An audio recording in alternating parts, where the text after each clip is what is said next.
సంగారెడ్డి జిల్లాలో పర్యటించారు కేంద్ర మంత్రి బండి సంజయ్. ఈ సందర్భంగా ఆయన ప్రెస్ మీట్ నిర్వహించి మాట్లాడుతూ, ఓ 2 రోజులు నేను కాళ్ల నొప్పితో నేను కనబడలేకలేదని బీఆర్ఎస్ వాళ్ళు రాద్ధాంతం చేస్తున్నారని, అందుకే బీఆర్ఎస్ సంగతి చెప్తానంటూ వచ్చాను. లేచి పడుకున్న బీఆర్ఎస్ నేతలకు నేను గుర్తుకు వస్తున్నా.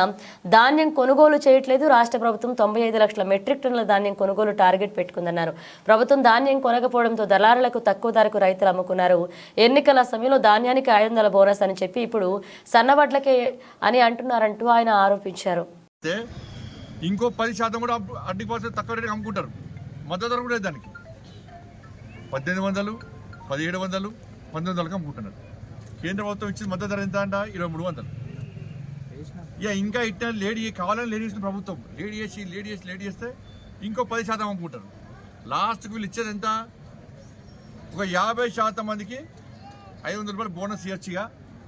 ఒక 1000 కోట్లు ఆల్రెడీ 1000 కోట్లు ఖతం అయిపోయినాయి. 1000 కోట్లు తప్పించుకున్నారు. ఇక ఇంకో 1000 కోట్లలో ఇంకో 500, 1000 కోట్లు ఖతం అయిపోతే అమ్ముకుంటే మనం ఇచ్చేదంతా ఇంకో 1000 కోట్లు ఇద్దాం, 600, 700 కోట్ల బంధం ఇద్దాం బోనస్ అని చెప్పించి కుట్రలో భాగమే ఇలా రాష్ట్ర ప్రభుత్వం యొక్క చేస్తుంది. వాళ్ళు అమ్ముకుంటారు, సగం అమ్ముకున్నారు. మద్దతు ధర లేదు ఇప్పటికి. అంటే రైతులు ఇబ్బంది పడుతుంటే, రైతులు నానా అవస్థలు పడుతుంటే కొనుగోలు బ్రహ్మాండంగా జరుగుతున్నాయి. ఇలా సవాల్ చేస్తున్నారు రాష్ట్ర ప్రభుత్వాన్ని. చలో తరుగు తాలు తేమ లేకుండా ఎక్కడైనా కొంటుండ్రని చెప్పి ప్రూవ్ చేయండి. తరుగు తాలు తేమ కటింగ్స్ కూడా కొంటలేరు అని చెప్పి నేను ప్రూవ్ చేస్తాను. నేను 3 నెలలకు రాస్తాను. మీకు సిద్ధమా దానికి? రాష్ట్ర ప్రభుత్వం సిద్ధమా దానికి? కొనుగోలు ప్రారంభించడానికి కేంద్రాలు చూపడతాను. నేను పోదాం, రైతుల దగ్గర పోదాం ఇవాళ. కానీ ఇచ్చిన హామీలు ఏమైనాయి? కాబట్టి నేనేమంటున్నా అంటే, దయచేసి ఇప్పటికైనా యుద్ధ ప్రాతిపదికన మీరు కొనుగోలు ప్రారంభించండి. రైతులు తక్కువ రేటుకి అమ్ముకునే పరిస్థితి వచ్చింది. మీరు 2300 కేంద్ర ప్రభుత్వం మద్దతు ధరిస్తున్నది, దానికి 500 బోనస్. మీరు బోనస్ ఎవరికి ఇవ్వాలి? మీరు టార్గెట్ ఎంత? 50 లక్షలు. 50 లక్షల మెట్రిక్ టన్నుల బయట అమ్ముకున్నా కూడా మీరు లెక్క తీరి. లెక్కనైతే ఉంటుంది, బాగా చెప్తే లెక్కనే ఉంటుంది. బయట అమ్ముకున్నా కూడా మీరు బోనస్ ఇవ్వాలి. బయట అమ్ముకున్నా కూడా బోనస్ ఇవ్వాలి. మీరు తరుగుతాళ్ళు తేమలే కూడా కొనాలి. బయట అమ్ముకున్న రైతులు కూడా మీ టార్గెట్ 50 లక్షల మెట్రిక్ టన్నులకు అసలు మొత్తానికి ఇవ్వాలి. సన్నపోటు లేదు, తొట్టు లేదు. మీరన్నారు ఎలక్షన్స్ అప్పుడు ఈ తేడా ఆ తేడా లేకుండా అందరికీ బోనస్ ఇవ్వాలి. ఇవాళ రైతు భరోసా ఇవ్వకపోతుంది.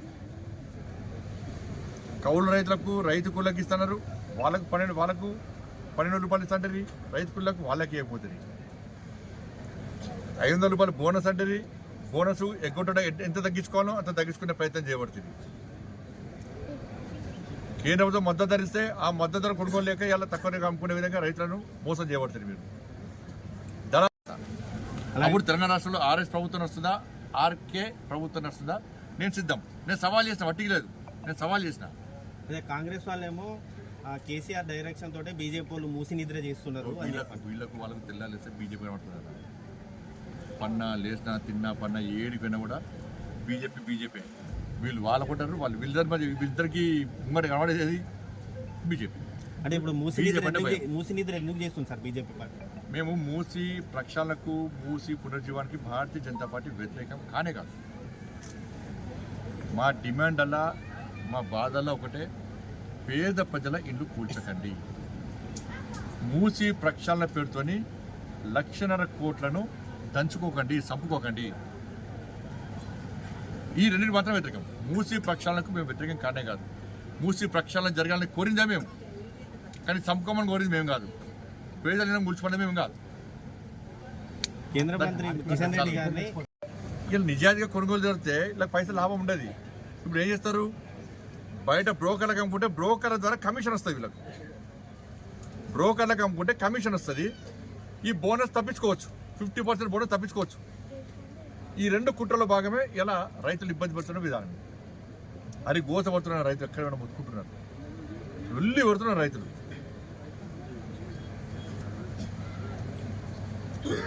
ఇది పక్కకు పెట్టి కొత్త సమస్యను పట్టుకొచ్చి కథ కొనుగోలు గురించి ఎవరు మాడతలేరు ఇక బంద్ ఇక రైతు సమస్య ఎవరు మాడతలేరు ఇక డైవర్షన్ పాలిటిక్స్. మరి రాష్ట్ర ప్రభుత్వము కొనుగోలు విషయంలో ప్రత్యేక శ్రద్ధ వహించాలి. ఇప్పటికీ 50% కూడా కొనుగోలు జరగలేదు. మీ నిర్లక్ష్యం వలన, మీ చేతగానితనం వలన, మీ మూర్ఖత్వ ఆలోచన వలన, మీ కుట్రల వలన రైతులు తక్కువ రేటుకి అమ్ముకునే పరిస్థితి వచ్చింది. మీరు బోనస్ ఇచ్చడం తప్పించుకోవడానికి ఈ కుట్ర చేస్తున్నారు. తరుగుతారు తేమ పడుతుంది, రైతులు ఇబ్బంది పడుతున్నారు. రోడ్ల మీద ధాన్యం వేసుకున్నారు, పదాలకి ఇబ్బంది పడుతున్నారు. కానీ రైతు భరోసా ఇవ్వాలి, రైతు కులాలకు 12,000 రూపాయలు ఇవ్వాలి, బోనస్ ఇవ్వాలి, తరుగుతాలు తేమలు కూడా కొనాలి, ప్రతి ఒక్కరికి బోనస్ ఇవ్వాలి, అన్ని పంటలకు బోనస్ ఇవ్వాలి. ఇది బట్టి ఎవరు తెలంగాణ డిఎన్ఏ తెలంగాణ ఉంటుందని ఇక కట్టినప్పుడు తెలుగు రాష్ట్రాలు విభజినప్పుడు ఇక అప్పుడు డిఎన్ఏ టెస్ట్ ఎదురుకోవచ్చు. ఇక డిఎన్ఏ తెలంగాణ రక్తంలో డిఎన్ఏ తెలంగాణ ఉంటుంది, లేకుంటే ఇంకోటి ఉంటుంది, ఆంధ్ర ఉంటుంది, ఇది ఉంటుంది అనుకుంటే రాజకీయ విమర్శలు నడుస్తుంటే దాని పెద్ద ముఖ్యంగా మీ సంస్థాగత రాజకీయ విమర్శలు సంజయ్ అన్న, ఈ సంస్థాగతానికి సంబంధించి ఇప్పుడు 30 లక్షల చిల్లర సభ్యత్వమైంది. అధిష్టానం కొంచెం దీని మీద అసంతృప్తిగా ఉందన్నది ఎంతవరకు వచ్చింది సభ్యత్వం?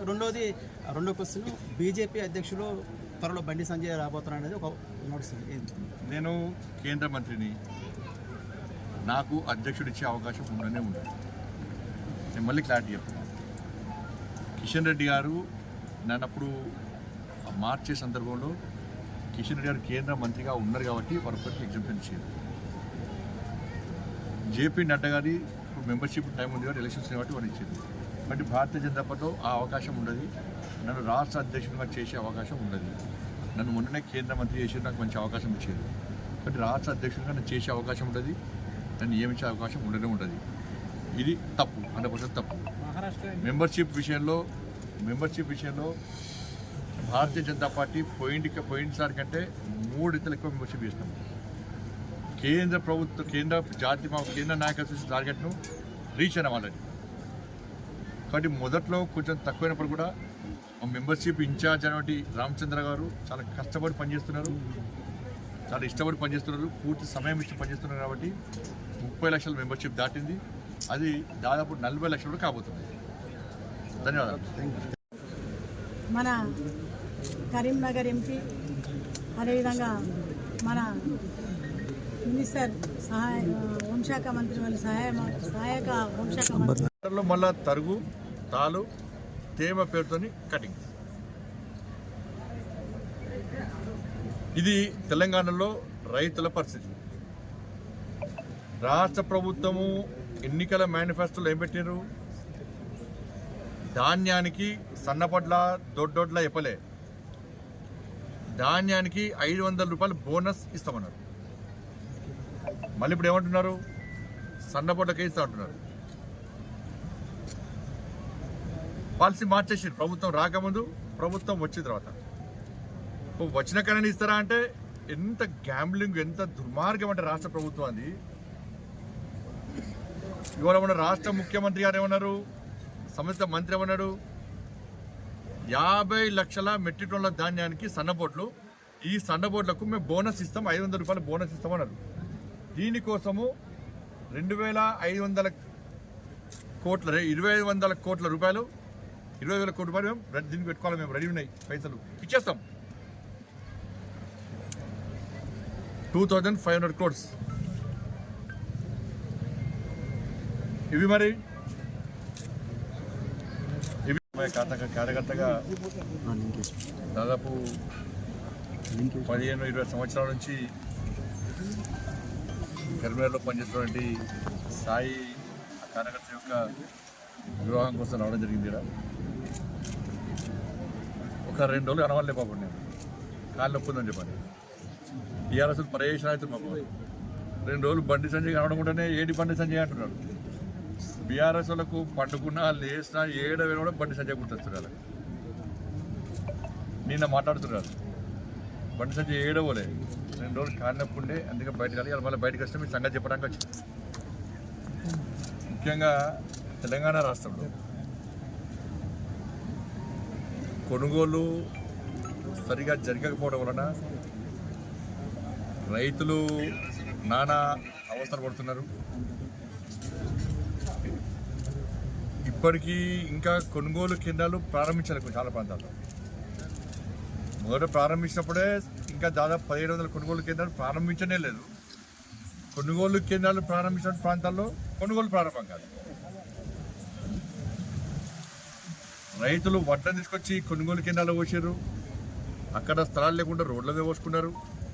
వాళ్ళ ఇంట్లో స్థలం లేకుండా పాపం ఎక్కడ దగ్గర పోసుకొని ఇవాళ ఒక భయానక వాతావరణంలో వాళ్ళ జీవితాలను కొనసాగించే పరిస్థితి రైతులకు. రాష్ట్ర ప్రభుత్వము ఇసలు టార్గెట్ ఎంత అంటే 90 లక్షల మెట్రిక్ టన్ను ఇసలు టార్గెట్. ఇవాళ 17వ తారీఖు, నవంబర్ 15వ తారీఖు వరకు రాష్ట్ర ప్రభుత్వం యొక్క టార్గెట్ ఎంత అంటే 20 లక్షల మెట్రిక్ టన్నులు ధాన్యాన్ని కొనుగోలు చేయాలి. ఇవాళ 17th వాళ్ళ 15వ తారీఖు అయిపోయింది. 20 లక్షలు కాదు కదా, దాని సగం కూడా కొనుగోలు కావాలి. ప్రొక్యూర్మెంట్ సగం కూడా కావాలి. ఇప్పటికే 20-25% ధాన్యాన్ని అడ్డిపవసరం అమ్ముకున్న రైతులు ఈ ప్రభుత్వం మీద నమ్మకం లేక ప్రభుత్వం కొనుగోలు స్టార్ట్ చేయకపోవడం వలన తక్కువ రేటుకు బ్రోకర్లకు రైతులు 25% ధాన్యాన్ని అమ్ముకున్నారు. కథం దుకాణం బంద్. ఇక మళ్ళీ అరెస్ట్ చేస్తోటి నాకు తెలిసేది ఏరియా అయిపోయింది. ఇక కథం కేసు మళ్ళీ రేపు కొత్త ఇష్యూ స్టార్ట్ చేస్తారు. ఇక ఇష్యూ అలాగే చేయాలని మళ్ళీ రేపు మీరు క్వశ్చన్ అడగరు. ఇక మళ్ళీ రేపు కొత్త ఇష్యూ వస్తుంది. ఇక చూడు అది చూడు అన్నారు కదా. ఢిల్లీకి ఏమో వేరే వాళ్ళు కలిసిరు. కేసీఆర్ అంటే ఫామ్ హౌస్ పట్టి కూర్చుంటాడా అన్న. ఢిల్లీలో ఎవరు కలిసి అనుకుంటారు మీరు? కాంగ్రెస్ హైకమాండ్ కలిసిరు. అయిపోయా. ఇప్పుడు నేను దీనికి ఉదాహరణ ఎప్పుడు వస్తాను మీకు. కాళేశ్వరం అరెస్ట్ అన్నారు ప్రభుత్వం ఏర్పడనే. ఏమైందన్నా కాళేశ్వరం అయిపోయిందా? పంట ఎవరు అరెస్ట్ చేసిరా? స్కామ్ అన్నారు. ఏమైంది? చదువుడు కేసీఆర్ రేపు లోపడేస్తారన్నారు. కథం పోయింది. ఢిల్లీ పోయింది, గసొచ్చింది కేసీఆర్, క్లోజ్. తర్వాత ఫోన్ ట్యాపింగ్ అన్నారు. సాక్షాత్తు రాధాకిషన్ రావు పేరున్నాయి కదా, రాధాకిషన్ రావు ఆయన స్టేట్మెంట్ అయిపోయింది. ఆయన వాంగ్మూలంలో ఇచ్చాడు. నేను కేసీఆర్ చెప్తేనే ఫోన్ ట్యాపింగ్ చేస్తా అని చెప్పి క్లియర్గా వాంగ్మూలంలో చెప్పాడు. ఇది అఫీషియల్ రికార్డ్. అది మరి అనేటప్పుడు కేసీఆర్ కనీసం నోటీస్. ఇక చూడు రేపే అన్నారు. కథం మన అధిష్టానం పోయి కేసీఆర్ ఏం కావాలో ఏం చేయాలో చేసిండు. కథం ఫోన్ ట్యాపింగ్ క్లోజ్. నా ఫోన్ ట్యాపింగ్ అనేది సిరిసిల్ల కేంద్రంగా జరిగింది. నేను ఇవాళ మీకు చెప్తున్నాను. అక్కడ డిఎస్పీఓ సిఐఓ ఆయన అరెస్ట్ చేసి లోపడేసారు మొన్న. ఆయన సిరిసిల్ల కేంద్రంగా ఫోన్ ట్యాపింగ్ జరిగిందంటే సిరిసిల్ల కేంద్రంగా కేసీఆర్ కొడుకు ప్రమేయం లేకుండా, కేసీఆర్ కొడుకు తెలియకుండా సిరిసిల్ల నుంచి అంత పెద్ద మిషనరీ పెట్టి ఫోన్ ట్యాపింగ్ జరిగే ఆస్కారం ఉందా? ఫోన్ ట్యాపింగ్ కేసీఆర్ కొడుకు తెలియకుండా జరిగే ఆస్కారం ఉందా? ఇది నేను పేపర్లో చూసినాను, మీడియాలో చూసిన. సిరిసిల్ల నుంచి ఒక అధికారిని సిఐను డిఎస్పీని అరెస్ట్ చేసి లోపడేసాడు. ఆయన ఎక్కడ? సిరిసిల్ల. ఎక్కడి నుంచి ఫోన్ ట్యాపింగ్ చేసిండు? సిరిసిల్ల నుంచి చేసిండు. సిరిసిల్ల ఎమ్మెల్యే ఎవరు? సిరిసిల్ల మంత్రి ఎవడు? ఈ రాష్ట్రాన్ని ఏలింది ఆయన కదా. నామకే వస్తే కేసీఆర్ ముఖ్యమంత్రి, నిజమైన ముఖ్యమంత్రి. అప్పుడు ఎవరు? ఇప్పుడు ముఖ్యమంత్రి ఆయనే, కేసీఆర్ కొడుకు. ఆయన తెలవకుండా జరిగిందా ఫోన్ ట్యాపింగ్ అనేది? అయిపోయిందా ఫోన్ ట్యాపింగ్? కథం కేసు క్లోజ్. ధరణి జరిగారు. ధరతో మొత్తం భూమి అమ్ముకున్నారు. మొత్తం ఆధారం అని చెప్పి నేను చెప్పింది కాదు, మీరు చెప్పి మీడియా చెప్పింది కదా. ఎవరు చెప్పింది ఇది? సాక్షాత్తు దీపావళి ముందు బాంబు వెళ్తుంది, దీపావళి కంటే ముందు వెళ్తుంది, దీపావళి తర్వాత ఆటం బాంబు కాదు, సుత్తిల బాంబు కూడా వెళ్ళాలి, చేరు పడ కూడా వెళ్ళాలి. పోయి దీపావళి పోయి సంక్రాంతి వస్తుంది. మళ్ళీ ఇక కార్తీక పౌర్ణమి పోయింది, సంక్రాంతి వస్తుంది. ఇక మళ్ళీ ఏం వెళ్తాయో. ఏమైంది? ధరణి పోయింది. ధరణి పోయిన తర్వాత మళ్ళీ ఏం చేశారు? అదేంటి ఈ ఫార్ములా కార్ రేస్. 50 కోట్ల రూపాయలు మొత్తం స్కామ్ జరిగింది. రేప్ అరెస్ట్ అన్నారు. కథం అది క్లోజ్. అది కూడా అడిగెక్కింది. ఇది అయిపోయిందా? Janwada farm house case. ఏం పేరు ఉండే? విజయ్ ఏదో ఆయన వర్క్ వచ్చారు.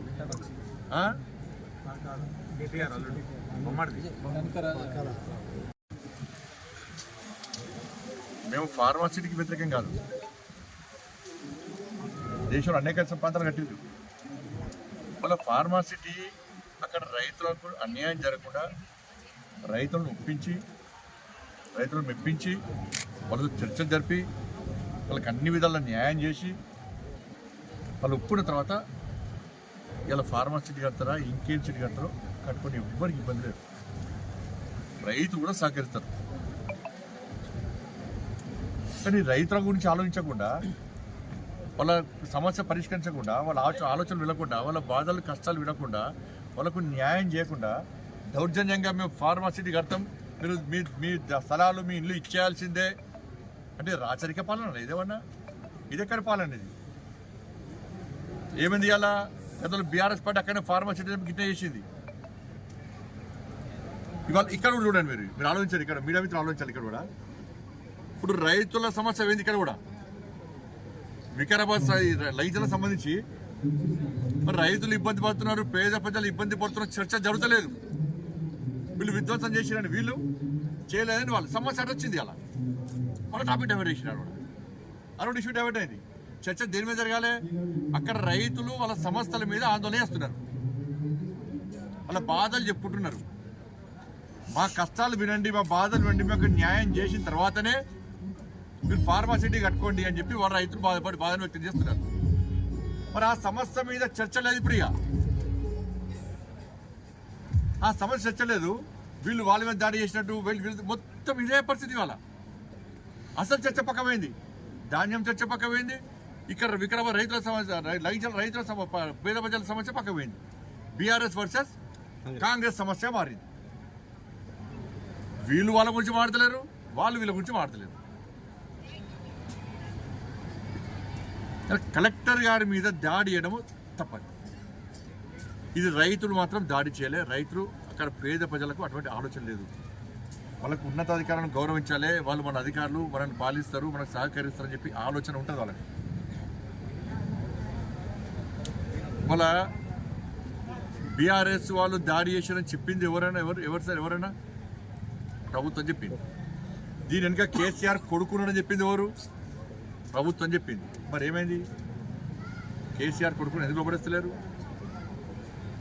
లోపడే చెప్పింది ఎవరు? ఇలా సాక్షాత్తు కలెక్టర్ గారి నివేదికలో దీని వెనుక కుట్ర దాగి ఉందని నా కలెక్టర్ గారు నివేదిక ఇచ్చారు. కుట్ర ఏందో ఈ ప్రభుత్వము, ఇది వేరే దేశం వాళ్ళు వచ్చి టెర్రరిస్ట్ వచ్చి దాడి చేస్తే కూడా చర్చ ఇప్పుడు బయటపడుతుండే. వేరే దేశం టెర్రరిస్ట్ వాళ్ళు వచ్చి దాడి చేస్తే ఈ విషయం బయటకు వస్తుండే. ఈ ప్రాంత పోలే ఇక్కడ కొంతమంది వ్యక్తులు కుట్ర చేసి దాడి చేస్తే ఆ కుట్రను ఇంకా బహిర్గతం చేస్తారంటే ఈ ప్రభుత్వానికి శాతకంతరం ఇది. ప్రభుత్వం యొక్క శాతకంతరం ఇది. ఇంత సమస్య, చిన్న సమస్య కుట్రను కూడా మీరు బయట పెట్టలేకపోతున్నారంటే మీ శాతకంతరం, ఫెయిల్యూర్ ప్రభుత్వాన్ని. ఇప్పుడు ప్రభుత్వంలో పెద్దలే అంటారు కేసీఆర్ కొడుకున్నాడని, మీరు అరెస్ట్ చేయరు.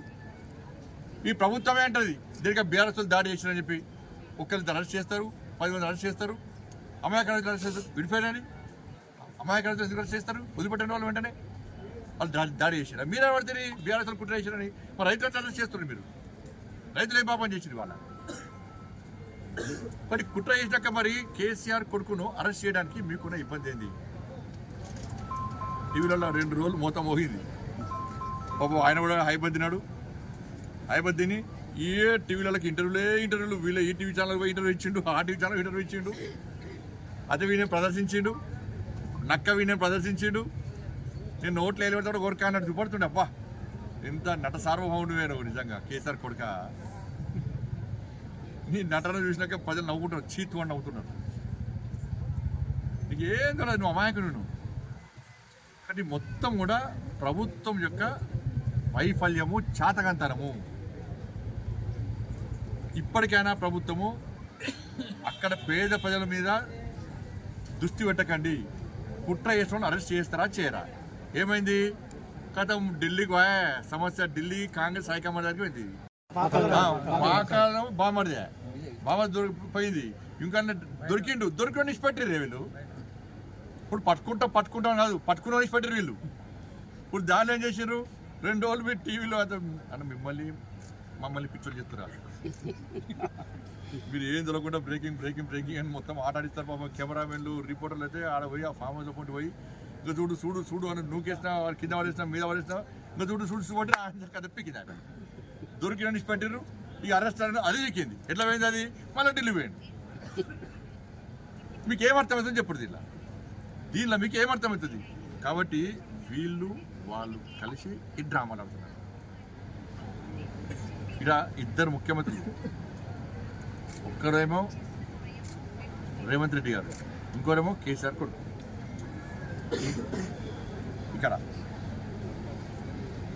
ఆర్కే బ్రదర్స్, నేను రేవంత్ రెడ్డి ఆర్ఎస్ బ్రదర్స్ ముఖ్యమంత్రులు అన్నమాట. నేను సవాల్ చేస్తున్నా ఇవాళ, చలో సంగారెడ్డి వేదికగా సవాల్ చేస్తున్నా. నీకును మీ కుటుంబానికిను రేవంత్ రెడ్డి గారి కుటుంబానికి సంబంధాలు ఉన్నాయా లేవా? చలో నేను సవాల్ చేస్తాను. నువ్వు లేవని చెప్పి ప్రూవ్ చేస్తా. చలో నాకును రేవంత్ రెడ్డి గారి సంబంధాన్ని ప్రూవ్ చేయి, నేను రాజీనామా చేస్తాను. రాజకీయాల నుంచి వెంటనే పక్క చదువుతున్నాను, వెంటనే. చలో నేను సవాల్ చేస్తున్నాను. చలో నీకును నీ కుటుంబానికిను రేవంత్ రెడ్డి కుటుంబానికి సంబంధాలు ఉన్నాయి, వ్యాపార పరంగా కూడా సంబంధాలు ఉన్నాయి అని నేను ప్రూవ్ చేస్తా. నువ్వు రాజకీయాల నుంచి పక్కన జరుగుతావా చెప్పు. మీ కుటుంబము కేసీఆర్ కుటుంబానికి, అదే కేసీఆర్ కొడుకు కుటుంబానికి, వీళ్ళే దండుమాల ముట్టల కన్నా చిరిగి తెలంగాణ జోరియరాక ఇది చీమలు పెట్టిన పుట్టలో పాము జోరినట్టు తెలంగాణ ఆ కుటుంబం జోరింది, బతులు నాశనం చేసింది. చిన్న బతులు చేసిరమని నేను సవాల్ చేస్తున్నా. చలో ఇప్పుడు నేను మీ కుటుంబానికి రేవంత్ రెడ్డి గారి కుటుంబానికి సంబంధాలు ఉన్నాయి, వ్యాపార సంబంధాలు ఉన్నాయి, నేను నిరూపిస్తా. మరి తెలంగాణలో ఆర్కే కుటుంబం నడుస్తుందా, ఆ కుటుంబం నడుస్తుందా? జాగ్రత్త కబ్జాలు చేయలే, పైరవులకు దూరం, కమిషన్లకు దూరం. బట్ అంతా కూడా ప్లాన్ కొద్దీ ఏంటంటే ఇద్దరు కలిసి ఏంటంటే భారతీయ జనతా పార్టీని రానియకుండా చేయాలి. భారతీయ జనతా పార్టీని అడ్డుకోవడానికి ఇక్కడ కార్యకర్తలు చాలా అగ్రెసివ్గా ముందుకు వస్తున్నారు, భారతీయ జనతా పార్టీ కార్యకర్తలు. కాబట్టి వీళ్ళని అడ్డుకోవాలంటే మనం కొట్టాడుకుంటూ నువ్వు కొట్టినట్టు నేను ఏడ్చినట్టు చేస్తా అన్నటువంటి పాలసీతోని ఇద్దరు కలిసి ఆడుతున్న డ్రామాలు.